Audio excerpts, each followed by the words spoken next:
copies. You know, the Lost Spring, U.S. Policy in the Middle East and Catastrophes to Avoid. I bought one, so he'll have some afterwards.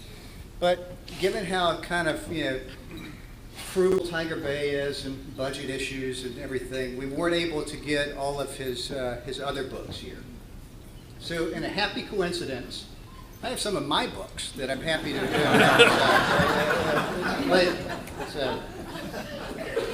So a few differences between me and Dr. Phares. He is and has been a commentator on Fox News. I don't watch Fox News, except when I'm at my parents' house when I have to talk over Fox News because it's on 24/7 and very loud decibel.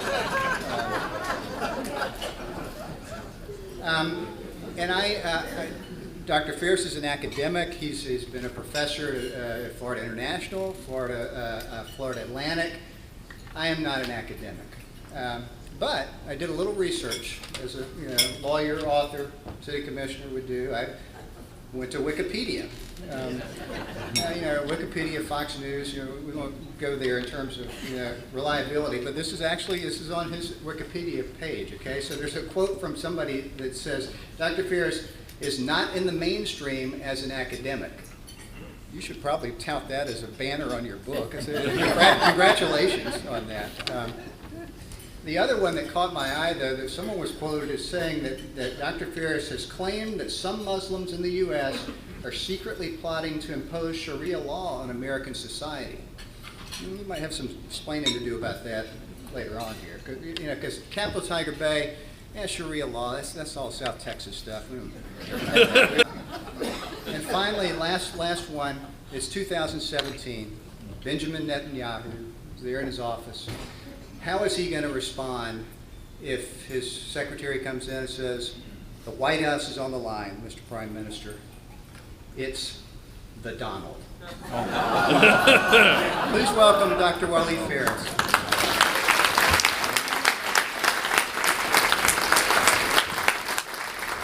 That is a little bit overwhelming, my dear friend.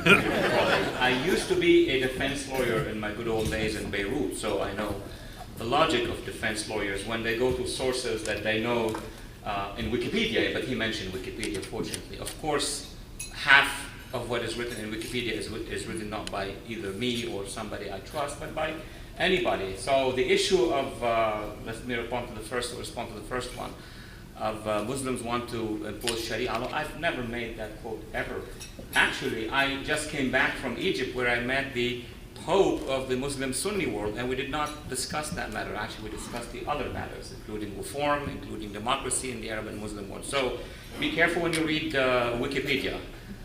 Second, with regard the other issues that are very serious, I'll be very happy this afternoon to address them.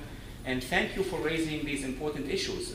Should it be Beirut? Should it be Baghdad? Should it be the Iran deal? Obviously, I'm going to cover that. But before I begin, I would like to thank you for the introduction. I would like to thank Mr. President for his general introduction. I'd like to thank Jeff, who organized this event, the staffers, and you for coming today and supporting this event. It's my second visit to Tallahassee. I'm very privileged that you invited me again. There must be some reason. And of course, I agree with the idea that my book should be read, so I'll be here to sign at the end.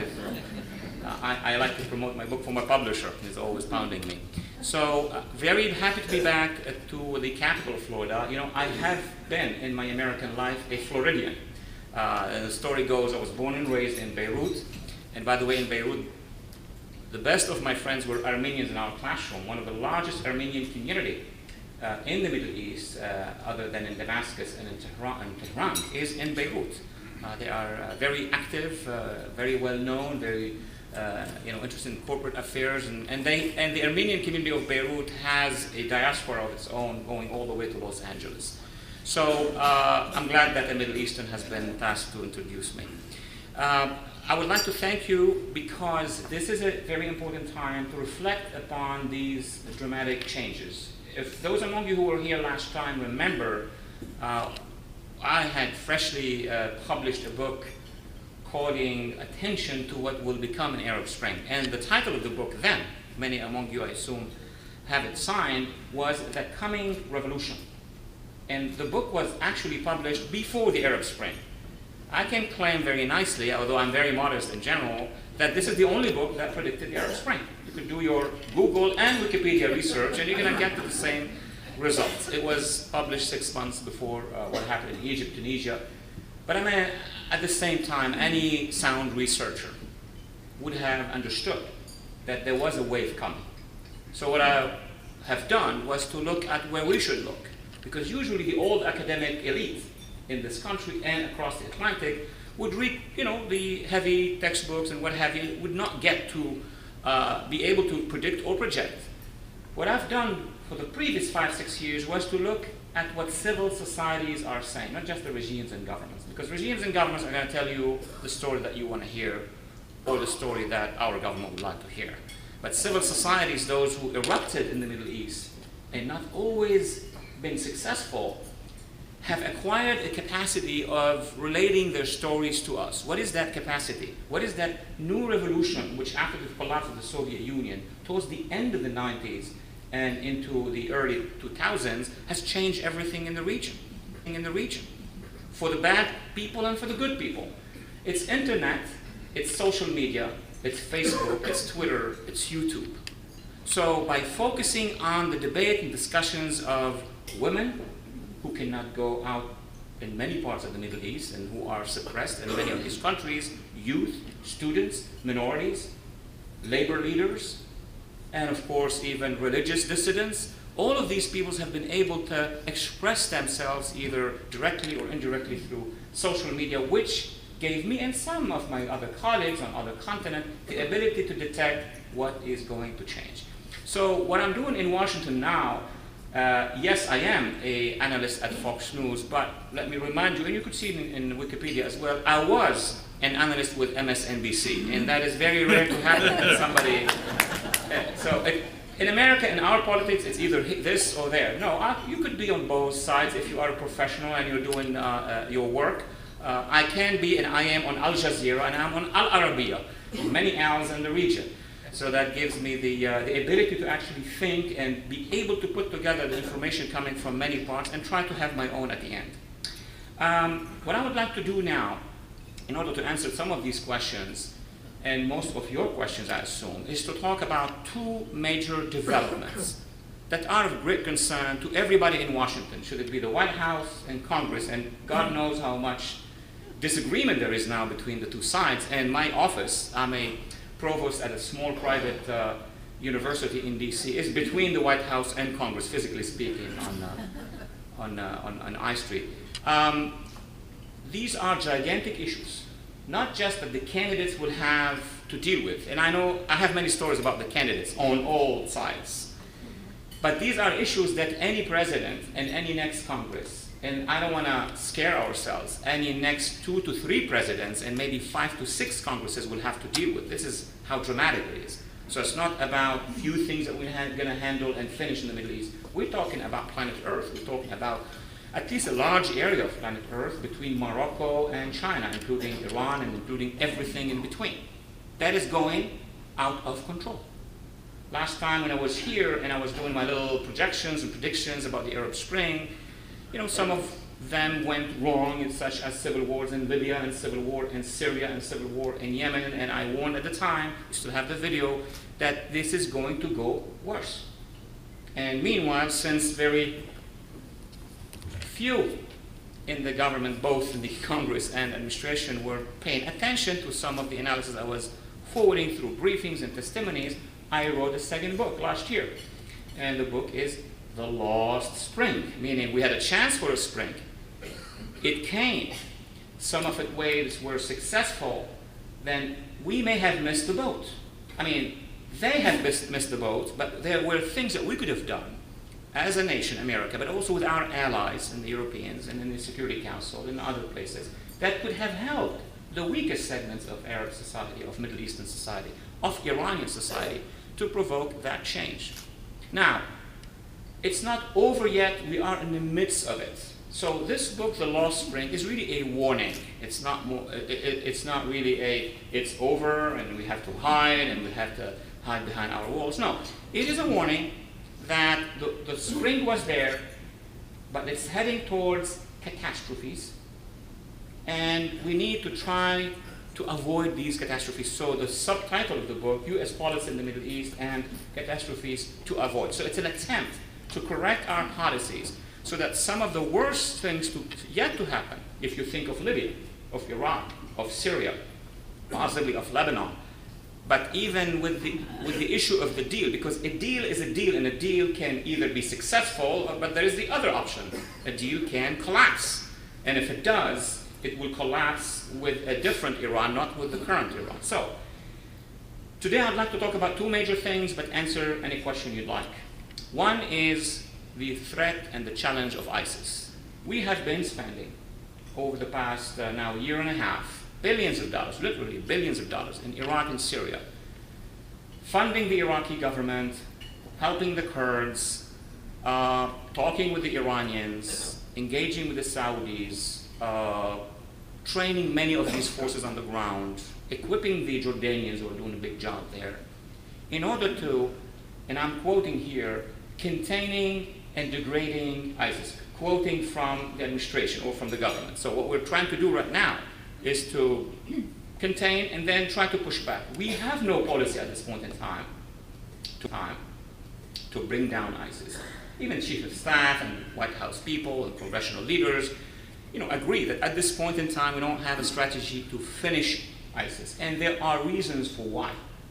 And the reasons for why have to do with what is ISIS, what brought ISIS, and second, what do we need to do to finish off ISIS?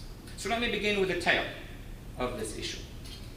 If we do not finish off ISIS or reverse ISIS, okay, and there's a consensus, that's one of the very few areas of consensus in Washington and in Brussels and in many capitals in the Arab world, in the Middle East, including Russia. We have so many problems with Russia, but yet on ISIS, this is the only subject probably in the world where we all have consensus. But if we fail as an international community, as a US and our partners, ISIS is bound to expand.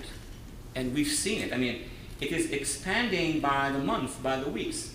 ISIS not only is expanding in Syria and Iraq, and by the way, there are terrible consequences for the expansion of ISIS, which I'll come back to in a second, with regard to populations.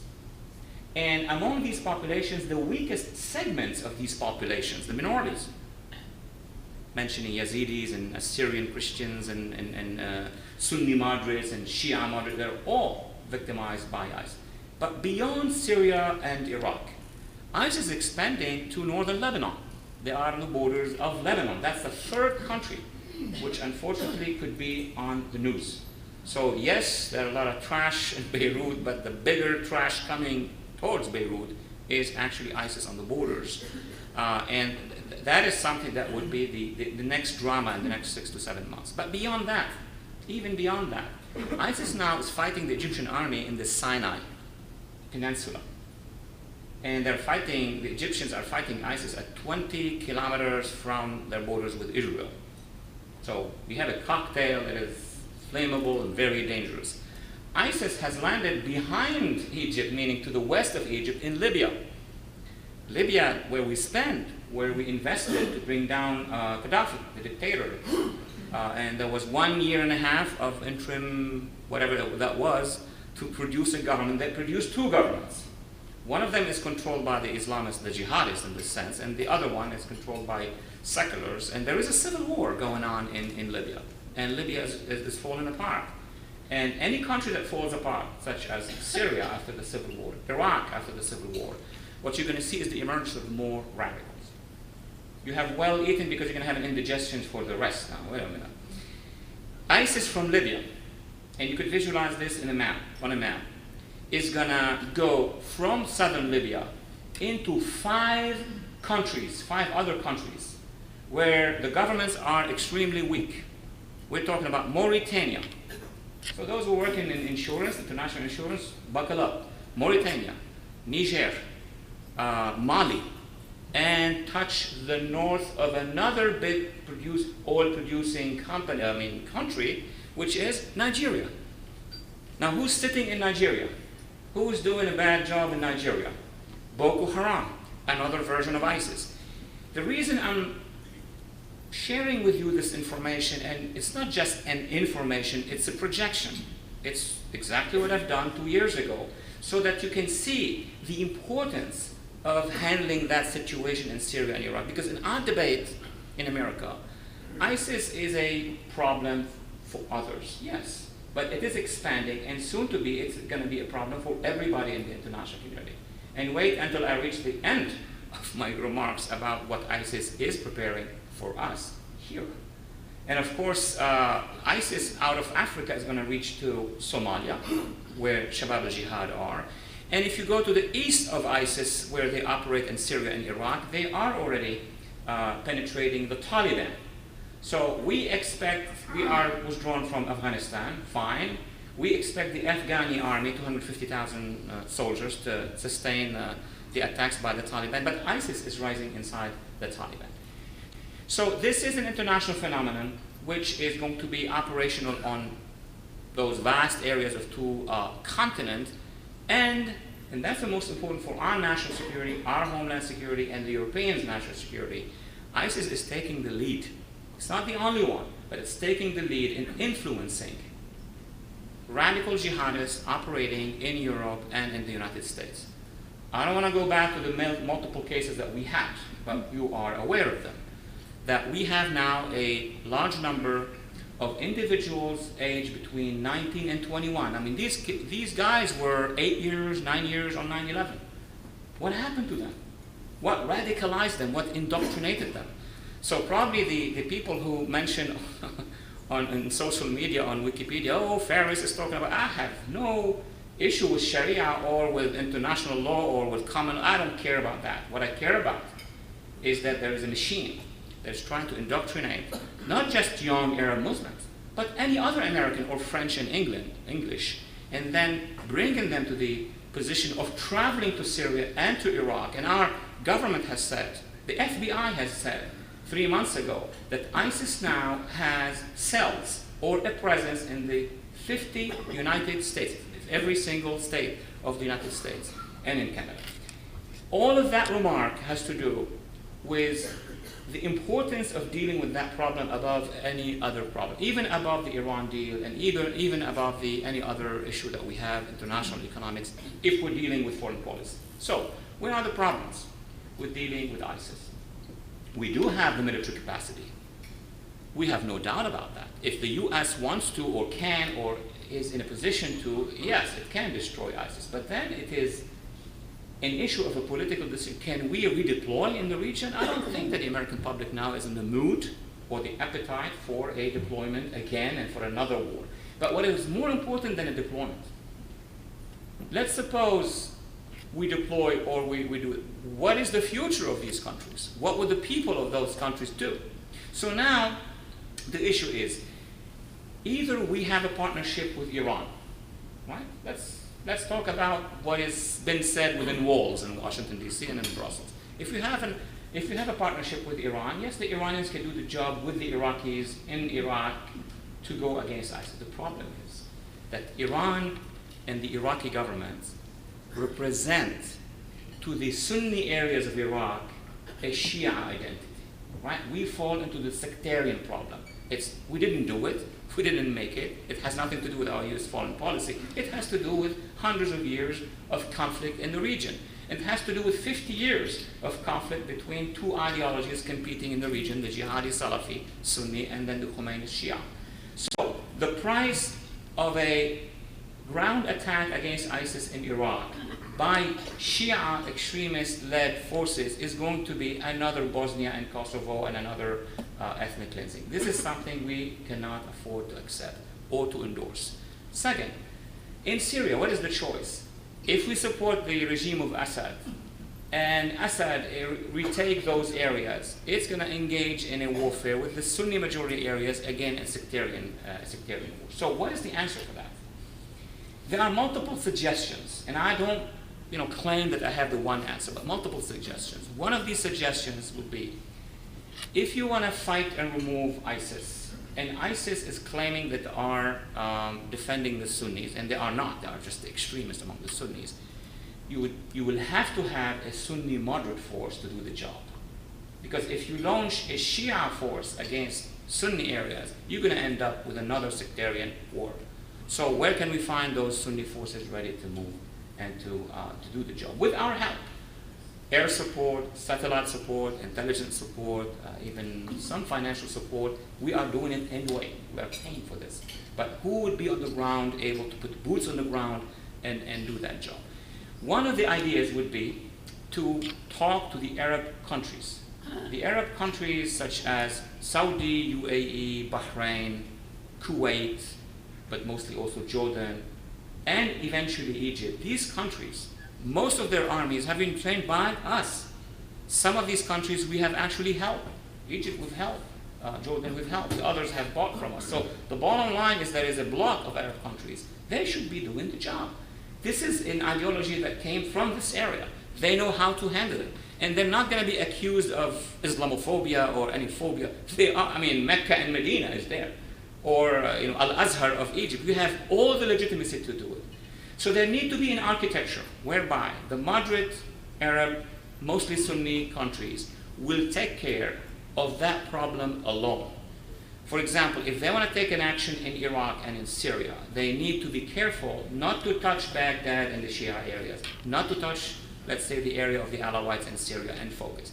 That is the architecture that we need to have in the future to be able to push. And once that is done, then these forces will have to remit these areas freed from ISIS in Iraq and in Syria to local, moderate, eventually, I wouldn't even use the term democratic, moderate, reformist, and eventually democratizing societies. That would be one. The rest is going to be depending on, and I'm going to jump because of time to my second remark. It's going to really depend on us and Iran. And I know this is a very hot topic, so hot in Washington that we're always careful how we're going to deal with it. But I'm not careful in dealing with the facts. We could be careful in the analysis and the recommendation, but facts are facts. The administration has had a bet, that is to have a deal with the Iranian regime, this Iranian regime, not because they think that the Iranian regime is now social democracy of Sweden or of New Zealand, but because of an assessment that this Iranian regime, if helped to get rid of its own nukes versus lifting the sanctions, could change behavior. I'm using the terminology used in Washington, change behavior. And by changing behavior, it's not just the nukes that we will be dealing with, but the behavior of Iran's regime in Iraq, in Syria, in Lebanon, and eventually in Yemen. That's the bottom line of the policy. So solving the nukes and get in return a normalization with the Iranian regime and a normalization of Iranian policies in the region. That's what the White House administration proposed. Across the valley, on the hill, Congress sees it differently. Congress believes that the Iranian regime is not South Africa or Ukraine, who in the early 1990s, they ran to the United Nations, they asked them, please get rid of our nukes. We don't not want them, they may blow up somewhere, we don't know how to handle them, we have no idea to use them as weapons. And then the rest was not even on the nukes, because there was no strategic intentions of these two regimes to use or reuse or rebuild those weapons. This is still Congress talking. So the idea is that this regime is not mature enough because the Iranian regime has not changed direction, meaning some of the legislators, and it's not Republican versus Democrats, by the way, you know that. It's Republicans, a lot of them, and many Democrats, including prominent senior senators who have adopted this position. So they're arguing that the Soviet Union, when we saw that there was a Gorbachev, perestroika, glasnost, these are the terms, this was the terminology of the Soviet Union was changing, it was about to change. Eastern Europe was about to move and become a democratic one. We have not seen those signs in Iran, argues Congress, because Iran is still deployed militarily in Iraq, and they are the ones who are dealing with military operations. Iran is sustaining Assad. Iran has Hezbollah in Lebanon and is operating in Yemen, and of course is funding many other organizations. So the real difference within our own government between the administration, mostly the White House, and Congress, this large opposition group, not everybody opposes, but there's a majority that opposes, is not about is the deal good or not. It's not about the paperwork that we're going to reduce the centrifuges, we're going to send them money. This is a contract. This is it looks like two companies cutting a deal. The issue is not about that. The issue is about what is the real intention of the Iranian regime. For example, what would the Iranian regime do with the $150 billion that are going to be freed? This is Iranian money, by the way. This is not our money or Russian money. This is Iranian money frozen here because of the sanctions for all these years. So when that money is going to hit Iran, will that money be spent on the people of Iran, on the roads, on I-95s, on I-20s, on everybody's going to get it? Or is it going to be the money spent by the regime, on the regime, and mostly on defense issues and other issues? The answer comes from the other side. We know, from the other side meaning from the administration, that some of this money is going to be spent, we cannot stop it, it's going to be spent on defense and military.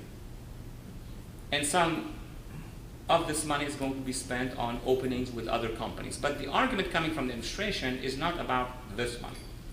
It's about the other money, meaning when companies, American companies, European companies, Japanese companies, everybody's going to go to Iran. The flood of money, that's, again, I'm not defending one or the other, although I have my own opinion, which is read and on Wikipedia and elsewhere, is that there is a term in French, embourgeoisement. The Iranian government will become so bourgeois, so much money, they will change behavior because it will be very risky for them to engage in violence with all these banks and all that money. Somebody must have been thinking that this is a winning argument. But that would have been a winning argument, says Congress, with a regular dictatorship, with a Peron, even with, with ultranational. We're dealing with a Ayatollah regime, which actually can absorb that money, spend it on itself, and we've seen it for the previous 32 years, and then grow with it into the region. So we have a debate in Congress, and that debate is going to culminate on, I think, mid-September, towards the end of September, where there's going to be a vote on this deal. Should we support the administration or not support the administration? And as I said, it is somewhat bipartisan, though the biggest opposition comes from the Republican, with a minor opposition from some Democrats. Now, let me conclude on the issue of Iran and be very happy to take questions. Some argue that there is no other alternative. That either will either will actually sign this specific one contract with the Iranians, or will have to go to war. Here, this is my own opinion, I disagree. The issue is not war or this specific contract. The real issue, that, as I see it, is that the Iranian regime at this point in time, though it is very dangerous, it's a vicious, dangerous regime, because it's engaged in all these warfare, on the inside of Iran is a very weak regime. Now that needs some explanation. I am sure you remember, in June of 2009, there were a series of demonstrations inside Iran, 1.8 million, maybe to 2 million over 7 days, against that regime. It was triggered because of an issue of election. It was not really about the elections. It was about mostly civil society rising. And that civil society numbers were very important, not just 1.8 million. 60% of the demonstrators, and it's on YouTube, were under the age of 21. What would that mean? That the future society in Iran is in disagreement with the policy of the current regime. So if I'm a policymaker, I would invest in who? In the current regime or in the next Iran? That's a big question. Second, 20% of those 60% in the first few days, because after that it changed, were girls, women. One of them, a symbol, was shot by the Iranian Revolutionary Guard. Her name is Neda, well known. So that meant that a large segment of females in Iran are also not very happy. Thanks to social media, as I did my own case 4 years ago with the Arab Spring, we are doing our case now for Iran. So my new perspective is, the real dilemma with regard to Iran is not war or this agreement. It's this agreement or revolution in Iran.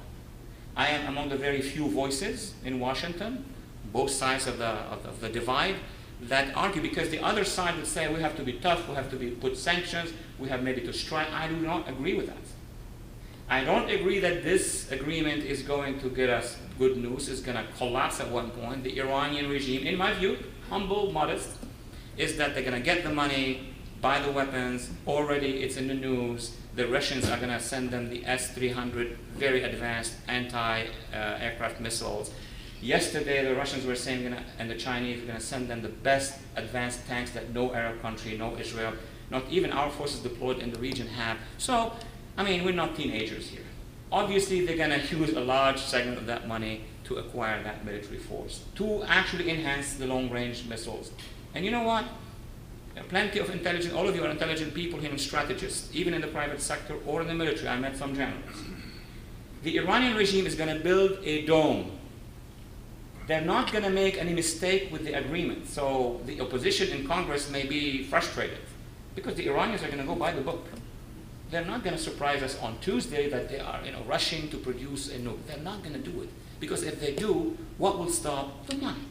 They want the money. They don't want to stop it. But with that money, they're going to produce a dome of protection for their weapon that will come later. And that's very smart. You create a dome, then you bring the weapon, and then you tell us, what can you do? And then they will follow India and Pakistan, who in 1999 said, we've detonated the nukes, we are part of the nuclear club, so what are you going to do with us? So the opposition, and I'm concluding on this point, is saying we're going to prevent that by taking action. I don't think we can take action. I don't think military action is possible against Iran at this point in time. I don't think also, though Republican and Democrats who oppose administration are saying, let's put back the sanctions. Sanctions are not going to do much. So I find myself attacked by everybody. So what would you do? My thesis is, look at the future of Iran and invest in it now. See what happened in Egypt, see what happened in Tunisia, see what's happening in the world of internet. And of course it needs a vision, it needs that you have the right NGOs. Bottom line, I would invest in the Iranian people. I would invest in the civil society of Iran. I will encourage them to lead that change, to see more of June 2009, but this is something maybe we don't have architecture for in Washington, D.C. or in Brussels. And let me move to my third point. My third point has to do with homeland security, so far away from the Iran business or from the ISIS business.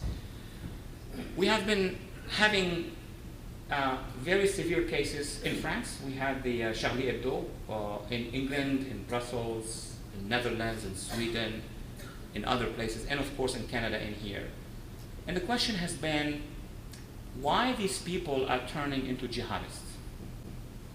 And so I have been an advisor to DHS many years ago, and I continue to be advisor to Congress on the radicalization, the indoctrination. And we have a big debate on that one as well. And the division is not between administration and Congress, it's within administration and Congress between two types of academics. My final point on this, it is really about who and how those young minds, young souls are indoctrinated. It's not about the problems they have. It's about that chip. I'm sure there are medical doctors here, and you know the term lobotomy, right? So there's one chip. If you remove it and put another chip, everything else that this individual, should they be rich, middle class, lower class, robot, human, unhuman, then they will have to act on behalf of that specific chip. So what would the chip mean? It means that there is an indoctrination, a doctrine that has been inserted in the mind, how by internet, off internet, in real life. So the issue is not just kinetic and fight and espionage, it's about a war of ideas.